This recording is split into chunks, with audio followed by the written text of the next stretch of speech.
ప్రపంచానికి సంబంధించిన ఏ మ్యాటర్ అయినా సరే క్రెడిట్ కొట్టేయడంలో ముందుంటాడు అమెరికా అధ్యక్షుడు డొనాల్డ్ ట్రంప్. ప్రతి పాజిటివ్ అంశంలో తన పాత్ర ఉంది అంటూ ప్రకటనలు చేస్తూ ఉంటాడు. భారత్ పాకిస్తాన్ మధ్య ఉద్రిక్తతలు ఆపడంలో తానే మధ్యవర్తి పాత్ర పోషించారని గొప్పలు చెప్పుకున్నాడు. దాంతో ఇండియాలో పెద్ద ఎత్తున రాజకీయ రచ్చే జరిగింది. దానిపై మొదటిసారి నోరు విప్పారు ప్రధాని మోదీ. అమెరికా అధ్యక్షుడు డొనాల్డ్ ట్రంప్కు చురకలంటించారు ప్రధానమంత్రి నరేంద్ర మోడీ. ఇండైరెక్ట్గా కాదు, డైరెక్ట్గానే ట్రంప్ను కడిగి పారేశారు. కెనడాలో పర్యటించిన ప్రధాని ఆ సమయంలో ట్రంప్తో ఫోన్లో మాట్లాడారు. పాక్ ఆక్రమిత కశ్మీర్ అంశం కూడా ఇద్దరి మధ్య చర్చకు వచ్చింది. పాకిస్తాన్ ఆక్రమిత కశ్మీర్ అంశంలో థర్డ్ పార్టీ మీడియేషన్ని ఇండియా అంగీకరించబోదని స్పష్టం చేశారు. మధ్యవర్తిత్వాన్ని చేయాలని ఇండియా ఎవరినీ అడగలేదు, ఎవరి మధ్యవర్తిత్వాన్ని అంగీకరించేది లేదన్నారు మోడీ.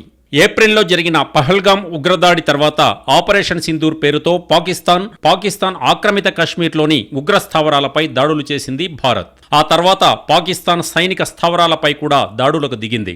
భారత్ పాక్ మధ్య యుద్ధాన్ని తానే ఆపానని, అణుయుద్ధాన్ని నివారించారని గొప్పలు చెప్పుకున్నారు ట్రంప్. దీనిపై తీవ్రంగా చర్చ జరిగింది. ట్రంప్ ప్రకటనపై క్లారిటీ ఇవ్వాలని ప్రతిపక్షాలు డిమాండ్ చేశాయి. మొదటిసారి స్పందించిన మోడీ మధ్యవర్తిత్వం మాటే లేదని అమెరికా అధ్యక్షుడి ముఖం మీదే చెప్పేశారు.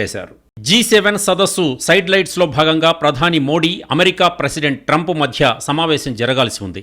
ట్రంప్ ముందుగానే వెళ్లిపోవడంతో మీటింగ్ జరగలేదు. మోడీ, ట్రంప్ 35 నిమిషాల పాటు ఫోన్లో మాట్లాడుకున్నారు.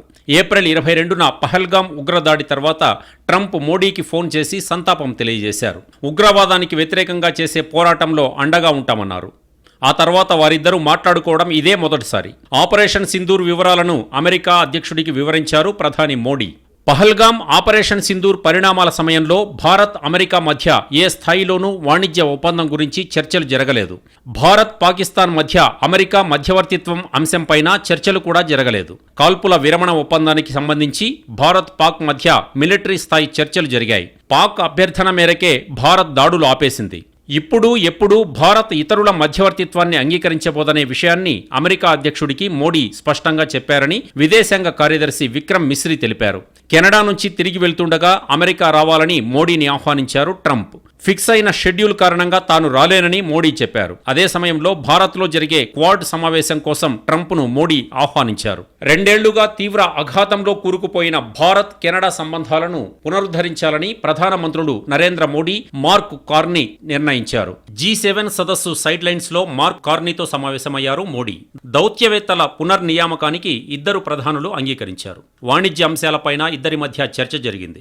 ఆస్ట్రేలియా ప్రధాని ఆల్బనీస్, సౌత్ ఆఫ్రికా అధ్యక్షుడు రమాఫోసో, మెక్సికో అధ్యక్షుడు Claudia, German chancellor Merz, France అధ్యక్షుడు ఇమ్మాన్యుయల్ మాక్రాన్, బ్రిటన్ ప్రధానమంత్రి కీర్ స్మార్టర్తోనూ ప్రధాని మోడీ సమావేశమయ్యారు.